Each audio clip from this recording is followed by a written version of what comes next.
rise, veuillez vous lever. The International Criminal Court is now in session. L'audience à la Cour pénale internationale est ouverte. Please be seated. Pouvez vous asseoir. Le procès dans l'affaire le procureur contre Mohamed Saïd Abdelghani s'est poursuivi du 26 août au 27 septembre 2024 devant la Chambre de premières instances 6 de la Cour pénale internationale, composée de la juge présidente Mia Tamaria Samba, de la juge Socorro Flores Liera, juge Sergio Giraldo Ogaldo Godinez et du juge Kipong Pik, juge suppléant. La Chambre a entendu les témoignages de cette personne ayant été témoin d'événements survenus à Bangui en 2013. En tant qu'ancien commandant de la Seleka, M. Saïd est accusé de crimes contre l'humanité et de crimes de guerre qui auraient été commis à Bangui, la capitale de la République centrafricaine, en 2013. Durant ce bloc d'épreuves, 14 témoins ont été appelés par l'accusation, notamment les témoins P0664, P2232, P1263, P2161, P3114, P2563, P1563. Ces témoins ont témoigné soit en salle d'audience, soit par vidéoconférence.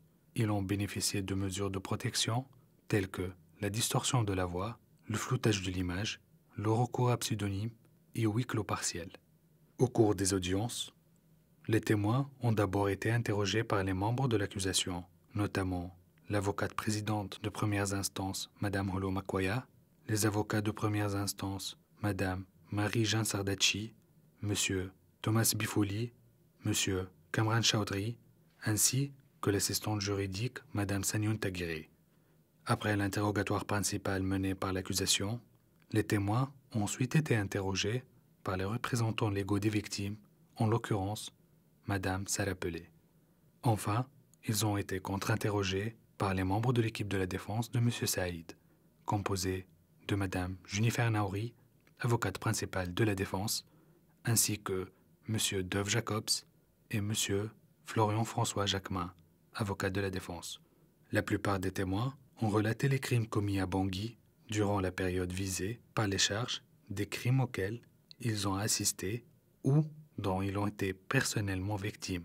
Le premier témoin entendu durant ce bloc d'épreuves, le témoin P0664, a été interrogé par Mme Sanyoun Taguiré pour l'accusation à propos de la détention et des mauvais traitements infligés par les Seleka au CEDAD, Comité extraordinaire pour la défense des acquis démocratiques, en septembre 2013.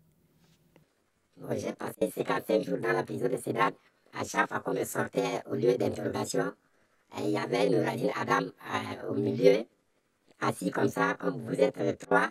Il y avait Mamad Seliman à côté, et il y avait Mamad Saïd à côté. How long had Mr. Mohamed Saïd been working? Depuis combien de temps M. Mohamed Saïd travaillait au CEDAD, si vous le savez? Bon, il ne travaillait pas pour Sédar, il était le commandant de l'autre là, il était commandant à l'OCRB. Mais il travaillait simultanément, il travaillait au Sédar et au l'autre là. Il n'était pas détaché au Sédar, mais il travaillait comme commandant à l'OCRB et il travaillait aussi comme l'autre là, comme troisième personnalité du Sédar. And what was your state of health? Question.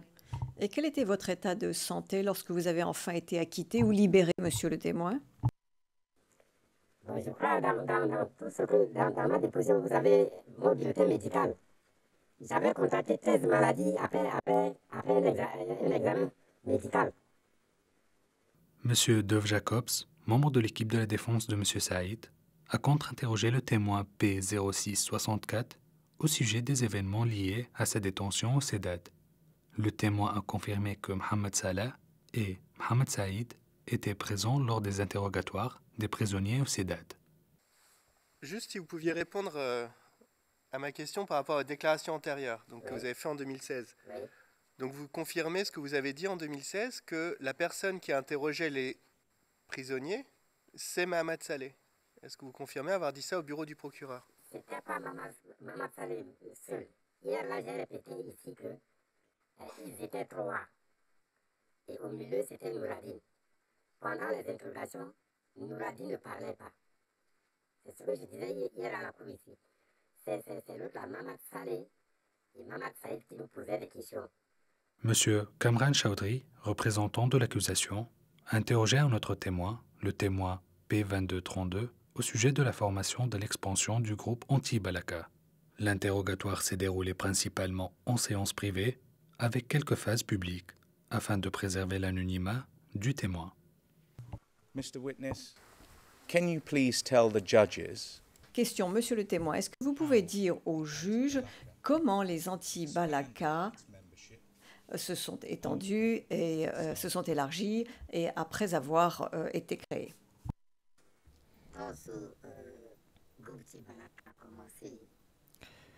Quand le mouvement anti-Balaka a débuté, les villages qui avaient subi des pillages et des exactions des Séléka ont commencé à se mobiliser. Village après village, préfecture après préfecture, chaque localité créait son groupe d'autodéfense pour se défendre contre les exactions et les pillages des Séléka. Chemin faisant, ces différents groupes sont devenus des groupes anti-Balaka, ont tous rejoint les mouvements anti-Balaka. Monsieur Dov Jacobs, membre de l'équipe de la défense de Monsieur Saïd, a contre-interrogé le témoin P2232 en huis clos. Par ailleurs, le juge Sergio Geraldo Galdo Godinez a brièvement interrogé le témoin avant la conclusion de son témoignage.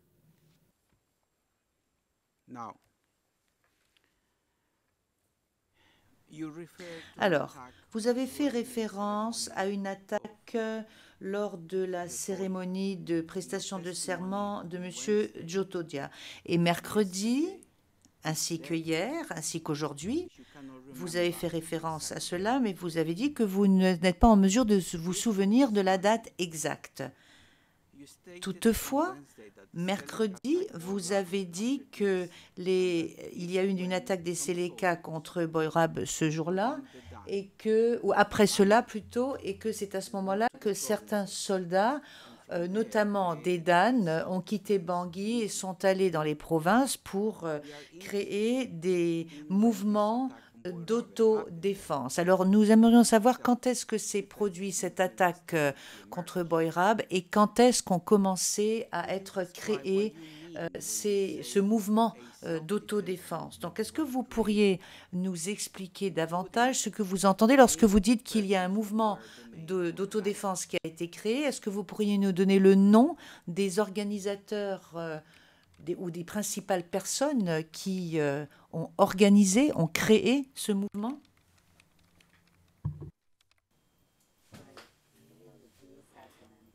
Oui, je peux donner des détails, mais je souhaite le faire à huis clos partiel, s'il vous plaît.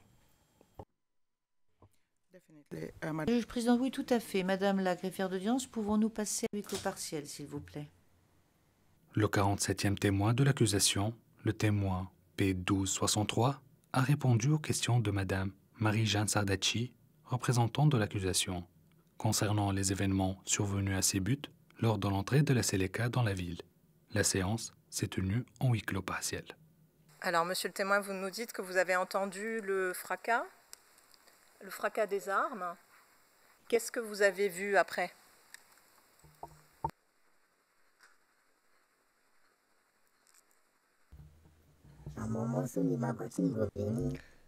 Quand j'ai entendu le fracas des armes se dirigeant vers le centre-ville, beaucoup de personnes étaient sorties au bord de la route. Les Séléka, eux, avançaient vers le centre-ville. Les gens étaient sortis, les gens commençaient à applaudir les Séléka qui passaient, d'autres, ils étaient à pied, armés, et certains étaient dans les véhicules. Moi aussi, j'étais sorti pour voir ce qui s'est passé. Les gens les applaudissaient quand ils se dirigeaient vers le centre-ville. Le témoin P1263 a décrit l'impact des événements d'août 2013 sur lui. Donc, vous venez de nous raconter tout ce que vous avez vécu, notamment le 20 août 2013. Et aujourd'hui, comment vous vous sentez? Quel a été l'impact de ces événements sur la personne que vous êtes, sur ce que vous ressentez, vous, aujourd'hui?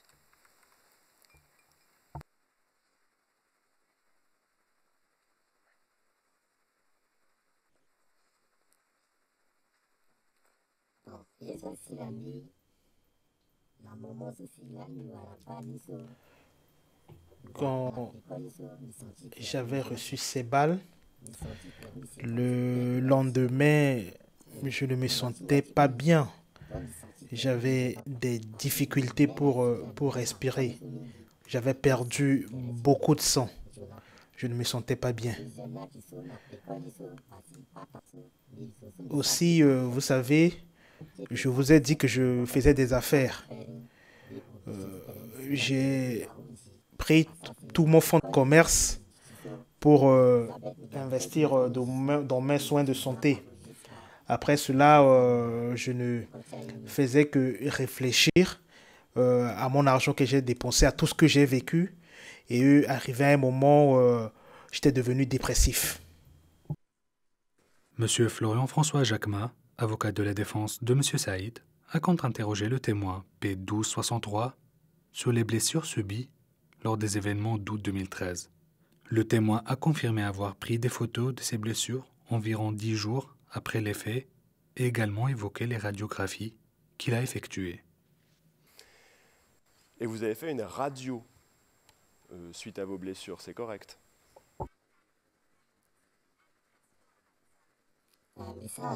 Oui, oui.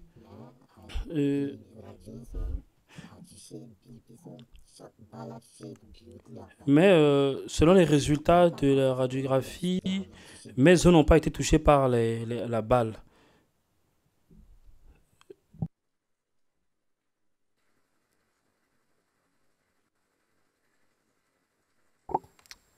Merci, monsieur le témoin. Elle est où, cette radiographie?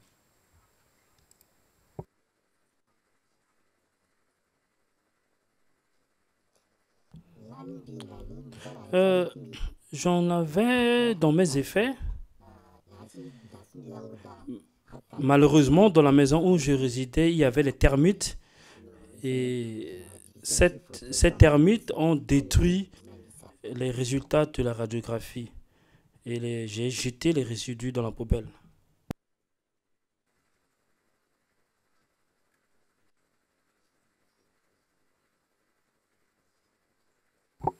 D'accord, monsieur le témoin.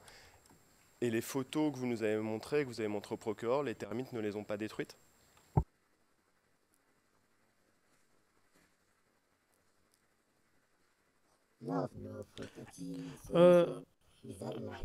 Non, j'avais conservé les documents différemment.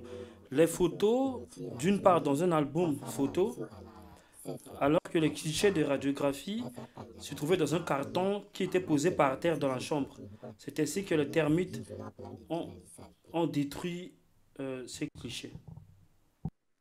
Le 48e témoin de l'accusation, le témoin P2161, a répondu aux questions de l'avocate de l'accusation, Madame Senyoun Teguiré, en séance fermée.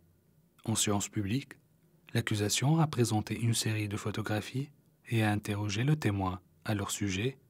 Il a pu identifier l'une des présentes de l'ECRB.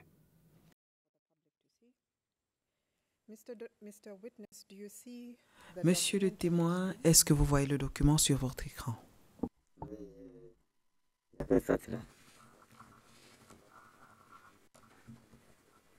Have you seen this photo? Question, avez-vous déjà vu cette photo?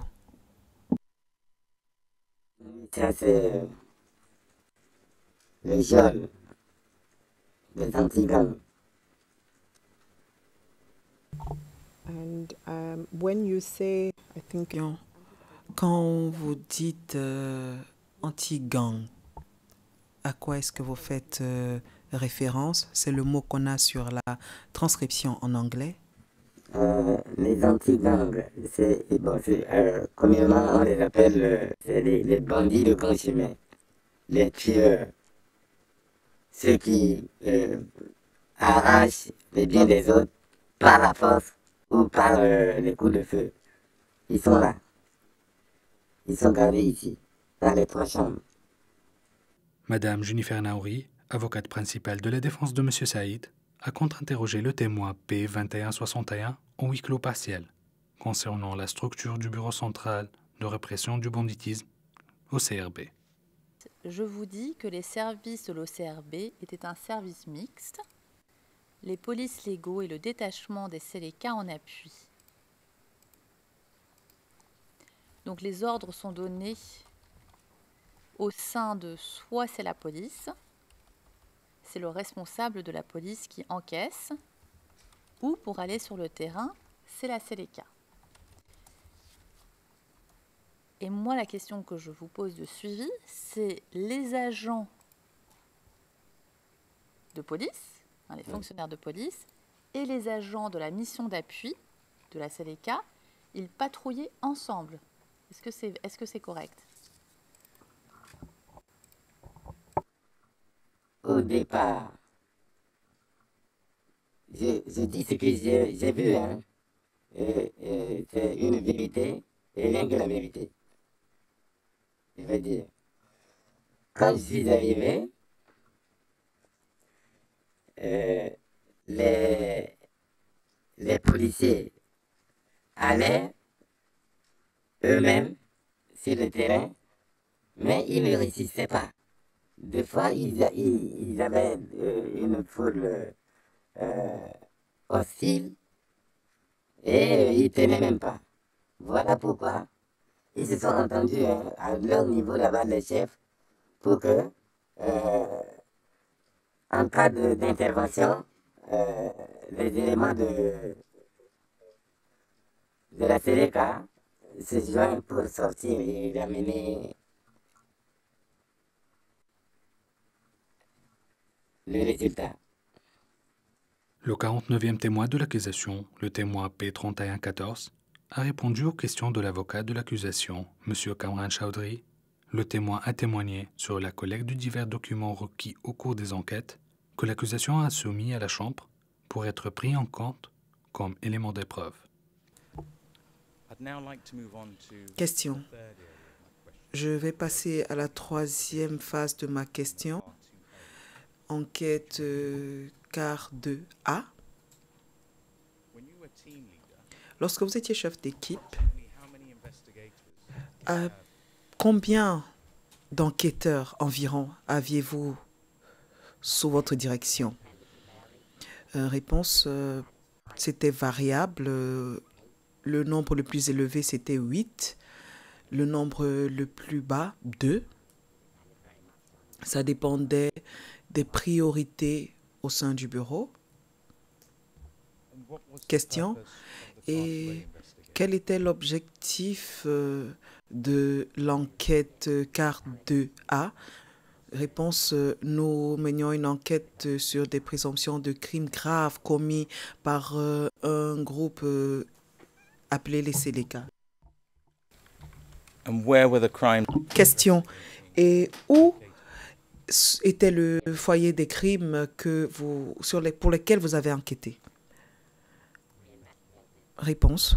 Nous avons mené des enquêtes sur des crimes commis dans la ville capitale, Bangui. Question. Et où étaient les sources principales d'éléments de preuve dans l'enquête quart 2A? Réponse. Physiquement, les sources physiques d'informations documentaires étaient à Bangui et la plupart des témoins également à Bangui. M. Dov Jacobs, membre de l'équipe de la défense de M. Saïd, a contre-interrogé le témoin P3114 sur des sujets d'intérêt pour la défense, notamment les activités d'enquête et la méthodologie utilisée. La scène s'est déroulée en huis clos partiel. Est-ce qu'il y a un document qui liste la méthodologie à suivre pour faire un screening, un entretien préalable?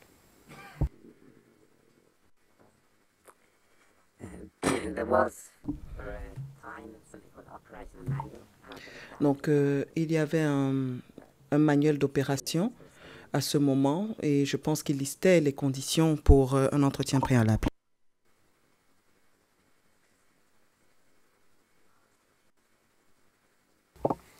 D'accord.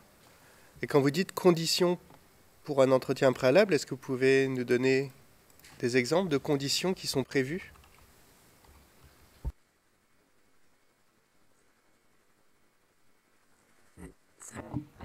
Réponse, je ne comprends pas.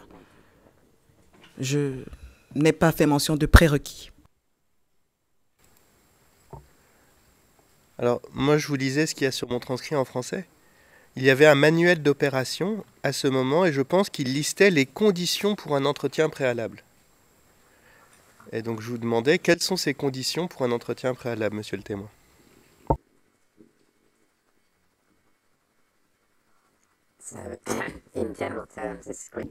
En termes généraux, un entretien préalable, c'est une série de questions qui ont pour but d'établir si une personne a des informations qui peuvent être de valeur pour l'enquête et savoir s'il est nécessaire de prendre sa déclaration. Le 50e témoin de l'accusation, le témoin P2563, a répondu aux questions en huis clos partiel. Le dernier témoin de ce bloc d'épreuves était le 51e témoin de l'accusation.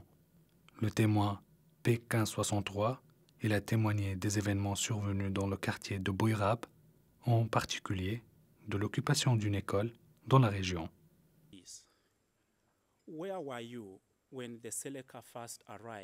Où vous trouviez-vous lorsque les Sélékas sont arrivés à l'école pour la première fois?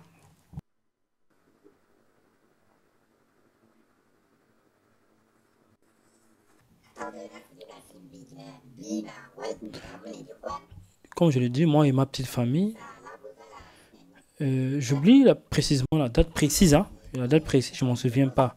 Mais c'était un certain dimanche, vers 9h, plutôt 6h du matin, ils ont commencé à faire leur arrivée jusqu'à 15h de l'après-midi qu'ils ont mis fin à leur invasion. Monsieur Bifoli, et qu'est-ce qu'ils faisaient au moment où ils sont arrivés? Quand ils étaient arrivés, ils n'étaient pas trop calmes. Ils ont commencé à tirer les lance-roquettes dans l'établissement, ce qui a fait fuir ceux qui se trouvaient déjà dans l'établissement. Ceux qui se trouvaient là étaient partis en débandade à cause des détonations des armes tirées par les Sélékas. Voilà ce qui s'était passé là-bas. Ils ont fait usage des armes lourdes dans l'enceinte de l'établissement. Ils ont tiré. Personne n'avait le temps de s'organiser. On pouvait que chercher à prendre de l'abri de gauche dans les salles de classe et autres. Voilà ce qui s'était passé. Monsieur Florian François Jacquemin, avocat de la défense de Monsieur Saïd, a contre-interrogé le témoin P1563 sur les événements survenus après le départ des Sélékas des écoles occupées. La séance s'est déroulée en huis clos partiel. Madame la greffière, pourrait-on afficher, s'il vous plaît, l'onglet 15? C'est public.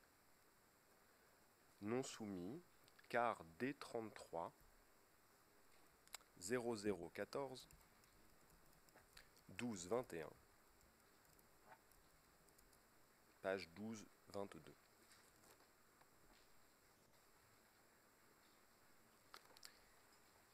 Monsieur le témoin, il s'agit d'un article de presse de Radio NDK Luka du 6 mai 2013. Son titre, c'est « La sécurité, facteur important pour une reprise effective des cours en RCA ». Je vais vous lire les deux premiers paragraphes. La rentrée des classes est timide ce matin à Bangui. Dans 5 établissements secondaires visités, notamment les lycées Barthélemy Boganda, Gobongo, Miskin, Martyr et Caron, l'administration est opérationnelle. Les professeurs y sont mais n'ont pas dispensé les enseignements et les élèves sont comptés au bout des doigts. Il s'agit d'un constat fait ce matin, du 6 mai 2013, par un reporter de Radio NDK Luka dans la capitale centrafricaine. Je vais m'arrêter là. Monsieur le témoin, est-ce que vous vous rappelez d'une rentrée timide, pour reprendre les mots de l'article, en mai 2013?